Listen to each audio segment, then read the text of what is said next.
You do something to me, something that simply mystifies me.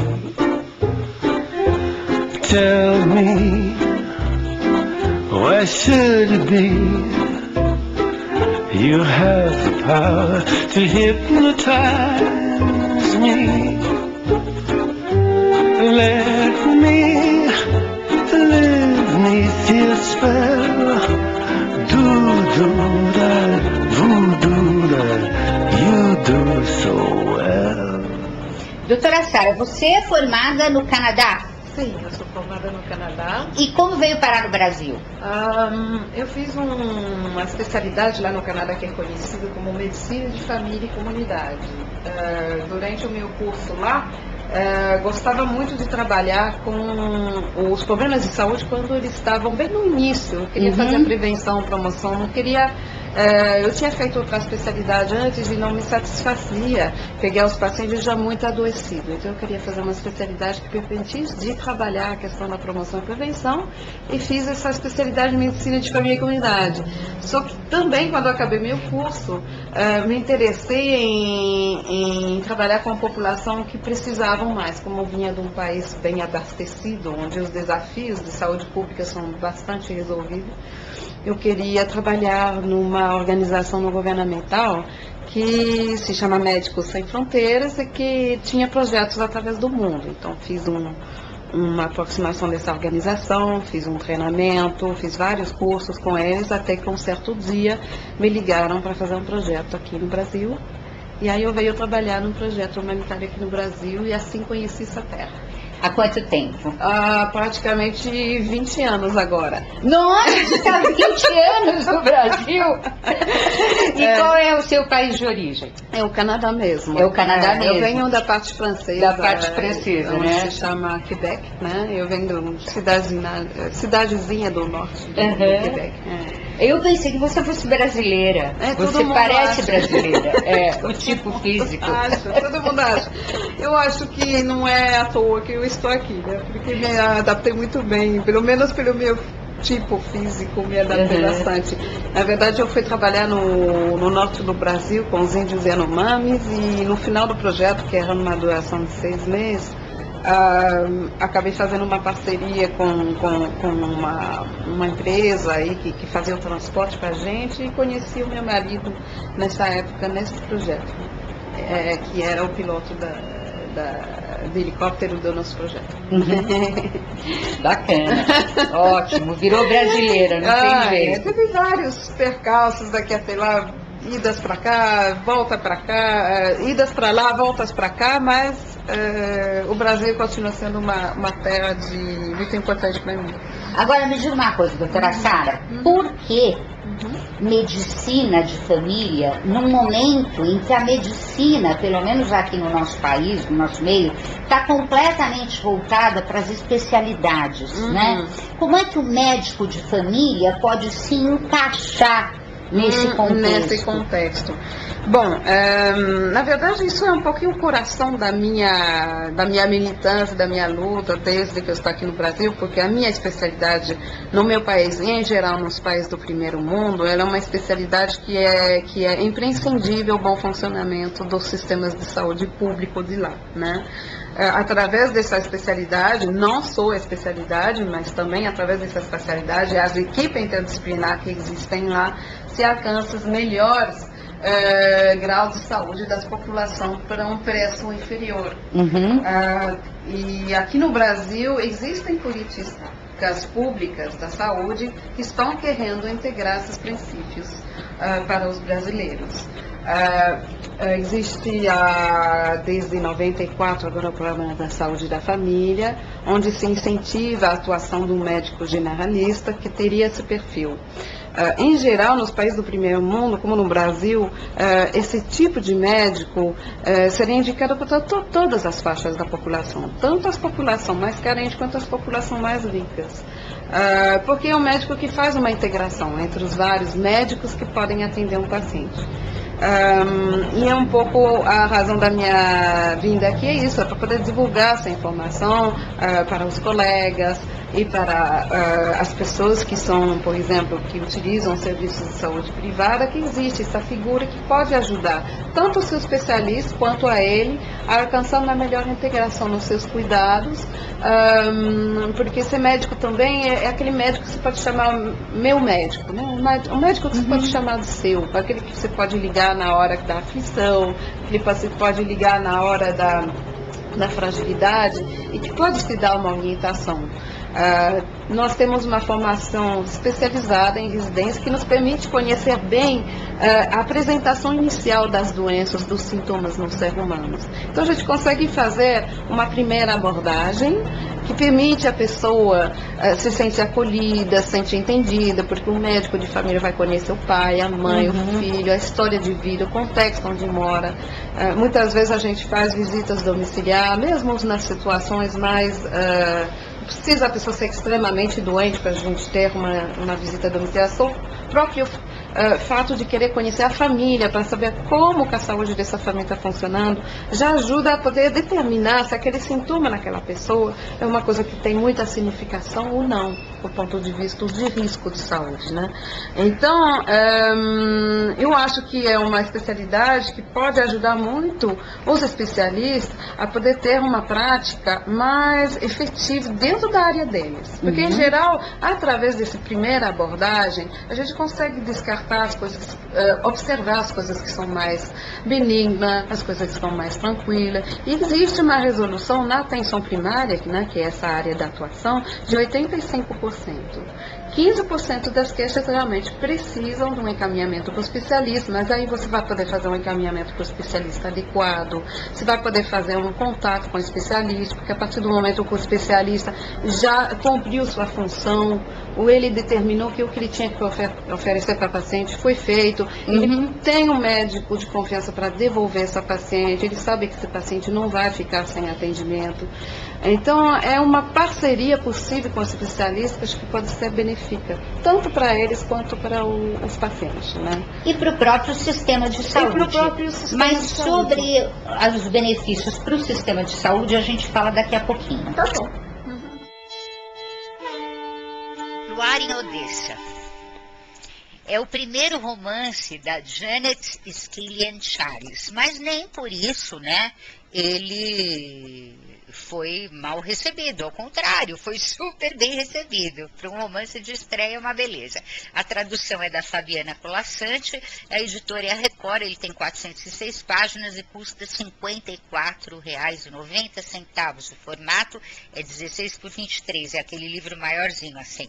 Bom, e aí ele conta a história de uma mulher que está frustrada com a vida na Ucrânia após União Soviética, porque a cidade de Odessa é dominada pela máfia, pelo desemprego, pela pobreza, né?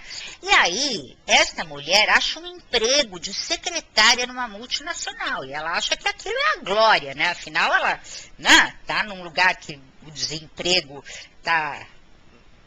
é a regra, e ela acha um lugar de secretária numa multinacional, mas aí ela, pensando em melhorar de vida, melhorar a vida dela, da avó e tal, descobre que isso não vai ser nada fácil, porque o patrão dela, logo de cara, deixa claro que dormir com ele faz parte da lista de tarefas do trabalho dela.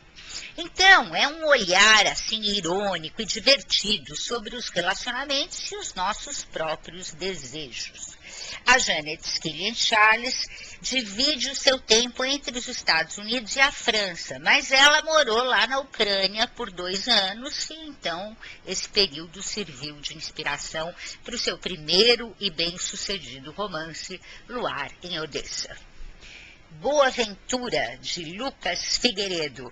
É da editora Record, tem 368 páginas, custa R$ 39,90. Isso não é nada perto desta aventura maravilhosa que você vai viver nesse livro, né? Chuva na cabeça, sol na nuca, peste, fome, feras, canibais, traição, intriga, corrupção. Tá aí, são os ingredientes do Lucas Figueiredo nessa aventura. A história da primeira loucura que varreu o solo brasileiro. Que foi o quê? A corrida do ouro, né? Agora, você sabe que quando Pedro Álvares Cabral chegou aqui, não foi porque ele era um explorador romântico, que nem a gente aprende na escola, né? Foi porque ele estava atrás de grana, cravo, canela, que eram as especiarias que rendiam um bom dinheiro lá no velho mundo, né? Mas o que eles queriam mesmo era ouro e prata, né? Era isso que incendiava o coração dos portugueses exploradores e as cortes europeias, né? Então, aqui nesse livro tem uma sucessão de monarcas perdulários, administradores corruptos, sonegadores de impostos, entendeu?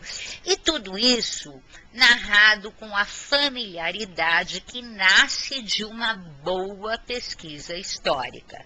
O Lucas tem vários prêmios ESSO na bagagem, né?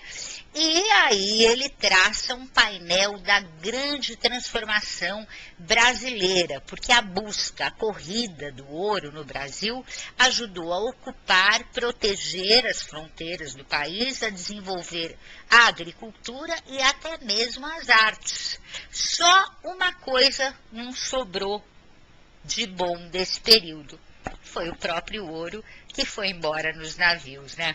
Jornalista e escritor, o Lucas Figueiredo nasceu em Belo Horizonte em 1968, recebeu, como eu já disse, vários prêmios ESSO, 2007, 2005, 2004, Jabuti em 2010, o Vladimir Herzog em 2009 e 2005, o Imprensa em Bratel em 2005 e o da Folha em 1997. Quer dizer, é muito, né? Ele tem vários livros, reportagem, e atualmente ele é repórter especial e colunista da revista GQ.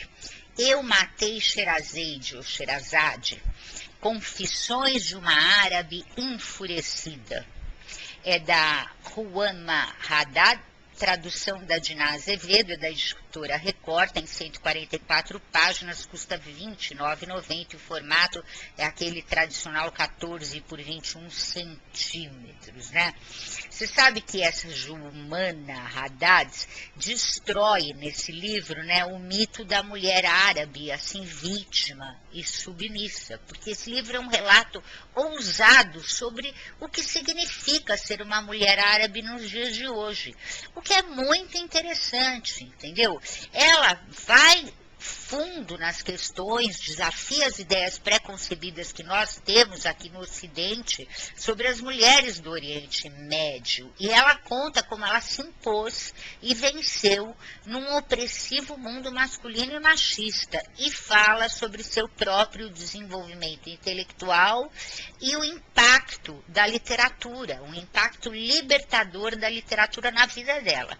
Ela é criadora e editora de uma revista polêmica e pioneira no mundo árabe, né, que tem o corpo como foco e aborda temas como sexo, poesias eróticas, né? Então a Jumana edita também ainda o principal jornal do Líbano. Ela é editora lá. Ela nasceu no Líbano, em Beirute, em 1970. Ela é poeta, tradutora, jornalista, publicou vários livros de poesia. 4 deles foram traduzidos para o francês, espanhol e italiano. Ela também administra o Arab Booker, um prêmio internacional de ficção árabe. Imperdível.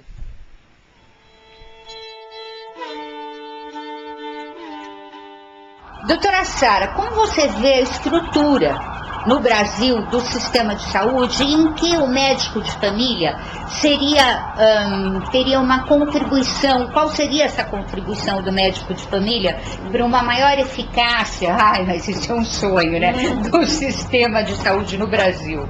Então, dentro do sistema público existe já o Programa da Saúde da Família, que está querendo integrar uma figura médica que seja generalista. Neste momento no Brasil, esse especialista, tem poucos especialistas nessa área e se recruta especialistas de outras áreas para assumir esse papel. Obviamente, é um sistema que pode levar benefício, mas também precisa de uma melhor formação desse médico, para ele ter um olhar generalista e não especializado nessas casos que estão de primeira abordagem. Então, vamos dizer, o primeiro sintoma que você sente, como se aborde isso, é toda uma ciência que chama atenção primária à saúde, que é muito diferente da ciência que aproxima as especialidades, por exemplo. É uma formatação de tecnologia científica muito diferente. Então, isso tem que ser aprendido numa faculdade, numa residência especificamente, para você ser o mais eficiente possível nessa primeira abordagem. Isso é tanto verdade, acho, no sistema público quanto no sistema privado, né? Porque nos outros sistemas de saúde do primeiro mundo, tanto aqueles mistos quanto inteiramente públicos, essa figura é considerada essencial para poder alcançar os melhores graus de saúde, os melhores indicadores de saúde, né? Através desse trabalho de primeira linha que o médico generalista ou médico de família faz. Aqui no Brasil, ele poderia, uma atuação mais intensa do médico de família, uma formação maior de médico de família especializado na área, permitiria que a gente pudesse melhorar os graus, os níveis de saúde na população pública, do sistema público, mas também no sistema privado. O que acontece no sistema privado é que existe uma grande desarticulação dos cuidados. Se tenta fazer coisas diferentes nos hospitais, nos centros de reabilitação, nos próprios ambulatórios, mas o que acontece muitas vezes é que o paciente acaba cindido entre vários especialistas. Cada especialista sendo extremamente competente na sua área, mas também não tendo uma visão do que os outros especialistas estão trabalhando com esse paciente. Então, através da figura do médico de família, você poderia integrar o cuidado. Esse médico de família poderia coordenar o cuidado, ver os pacientes numa primeira abordagem, dos primeiros sintomas, fazer uma avaliação dentro do seu contexto de vida, às vezes pode até fazer uma visita domiciliar para poder entender em que contexto aparece a doença, em que contexto ela está sendo cuidada, e a partir dali ele pode fazer os encaminhamentos para os especialistas, sem que seja necessariamente uma obrigação, mas eu estou falando, ele pode criar vínculos de confiança com os especialistas a partir da sua abordagem. Aí ele tenta uma primeira abordagem, faz, e se não consegue se dar todos os resultados, aí sim ele caminha para o colega especialista trata toda a parte que tem a ver com a especialidade dele, da maneira mais eficiente que ele tem, e uma vez que ele percebe que ele ofereceu todos os cuidados necessários para esse paciente, que foi resolvido, ele pode devolver, ou se por acaso esse especialista se dá conta que aqueles sintomas que o paciente tem, uma parte é da especificidade dele, mas a outra não é, aí ele devolve para o médico generalista, e o médico generalista vê junto com o paciente se ele pode resolver essa questão ou encaminhar para outro especialista. E fazer a integração desse cuidado, porque muitas famílias do sistema privado têm que cuidar de idosos, de pessoas doentes, ou mesmo eles são portadores de várias doenças que tem que ver vários especialistas. Um especialista muito bom na sua área vai fazer uma coisa, prescrever uma coisa, ele fica na dúvida se vai ser compatível com o que o outro especialista falou ou prescreveu. E no estado das coisas atual, o próprio paciente tem que decidir. Isso não tem sentido. Os pacientes não têm a formação para poder decidir isso por eles mesmos. Né? A minha dúvida, o doutor X falou uma coisa, o doutor Y falou essa, será que isso é compatível para meu pai, para minha mãe? E aí a pessoa fica com uma ansiedade, uma angústia muito grande e fica indo para um terceiro ou quarto especialista. E aí multiplica as idas e vindas desse idoso, dessa pessoa. Multiplica os custos, diminui a qualidade de vida, a pessoa não consegue resolver, fica muito ansiosa, porque a partir de uma certa idade, na verdade a vida toda, mas ainda mais a partir de uma certa idade, a saúde é o bem maior que as pessoas têm, né? E elas querem cuidar da melhor forma possível, e quando não conseguem achar uma resposta, elas ficam muito angustiadas. O médico de família pode ajudar a diminuir essa angústia, esses custos, melhorar esse atendimento. Acredito. Esta é a segunda edição do livro Osteoporose, o que você precisa saber. O autor é o nosso velho conhecido médico, professor Dr. José Knoplich, que é médico reumatologista, né? A editora é a Iendes, o livro tem 140 páginas. Sabe que o Knoplich é doutor pela USP, ele é ex-presidente da Associação Paulista de Medicina, né? E ele é ex-colunista médico do jornal O Estado de São Paulo, né? E é autor entre outros livros do best-seller Viva Bem com a coluna que você tem. Logo aqui, nesse site mesmo, nesta página Só Saúde, você encontra um programa gravado com o Dr. Quinópolis, né? Que já faz televisão com a gente há muitos e muitos anos. E ele realmente arrasa. Ele escreve super bem. E aqui você vai encontrar tudo que você precisa saber sobre osteoporose e principalmente como se prevenir, né? Porque isso é o mais importante. Mas se você já passou pela experiência, já tem a osteoporose instalada, você também vai saber como se tratar melhor, vai saber melhor como se tratar, tá bom? Então, osteoporose, o que você precisa saber na segunda edição do professor Dr. José Quinópolis. O retorno dos filhos da luz, profecias incas e maias para um novo mundo. A autora é a Judith Bluestone Pollitt.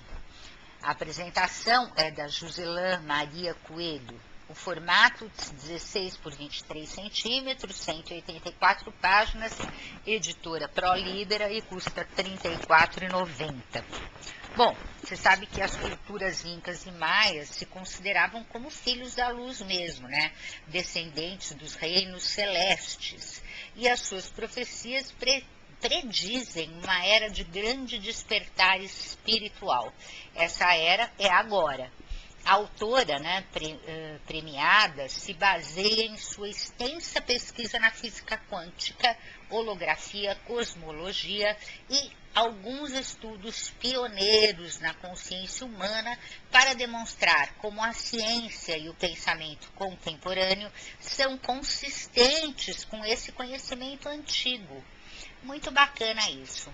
Bom, a Judith faz uma exploração pessoal da conjunção entre a profecia antiga da América Central e a consciência superior de uma nova era. Judith Bluestone Pollitt viajou pelo mundo todo estudando sítios antigos com interesse especial nas ruínas antigas da América Central e do Peru.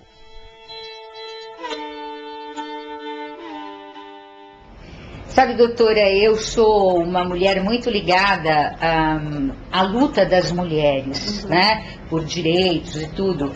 E uma das queixas das feministas sempre foi que os médicos viam as mulheres apenas como um útero, né?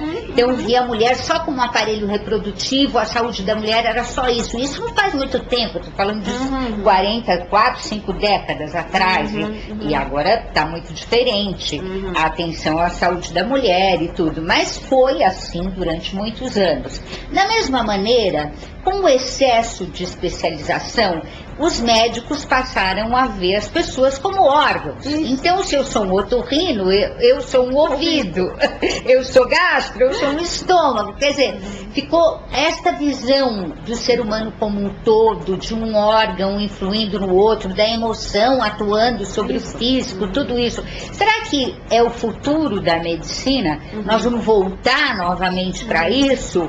E é este também o papel do médico generalista, do médico da família? Eu acho que você falou tudo que precisava ser falado. Na verdade, eu acho que o futuro e o papel desafiador da medicina de família é esse mesmo. Num mundo cada vez mais individualista e fragmentado, onde se vive um pouquinho na superficialidade das coisas, a gente trava uma luta para poder tentar voltar à essência das coisas.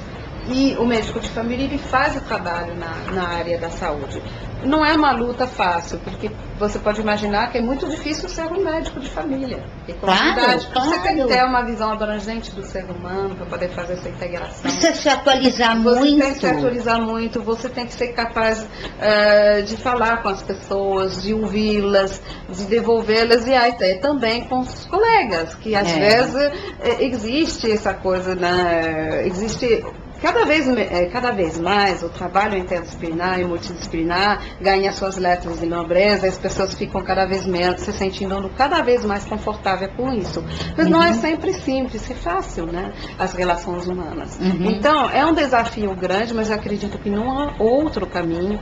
Quando a gente diz que volta, na verdade a gente a gente perdeu uma coisa que só existia em tempos antigos, né? Essa visão muito ampla. As doenças eram explicadas por fatores espirituais, não eram explicadas por fator biológico. Isso é uma história recente na medicina, de 200 anos para cá, que veio essa fragmentação, trouxe muitos benefícios. A ideia não é perder os benefícios que a medicina recente trouxe, mas é reconquistar os benefícios que a medicina mais espiritualizada, mais integral também tinha, né? Se perdemos um pouquinho nesse caminho. Então, esse caminho de volta para um resgate de uma medicina mais integral, mais espiritualizada, a gente só tem que ganhar com isso, porque na verdade a gente vai reconquistar um conhecimento, uma maturação da própria humanidade dentro da medicina, né? E a medicina não é só uma ciência, a medicina é uma arte. E a arte e a ciência junto vão fazer de nós seres humanos muito mais saudáveis. Eu acho que é isso. Muito obrigada, doutora, muito obrigada. Do something to me, something that simply mystifies me. Tell me, why should it be? You have the power to hypnotize me. Let me live neath your spell. Do-do-da, voodoo-da, you do so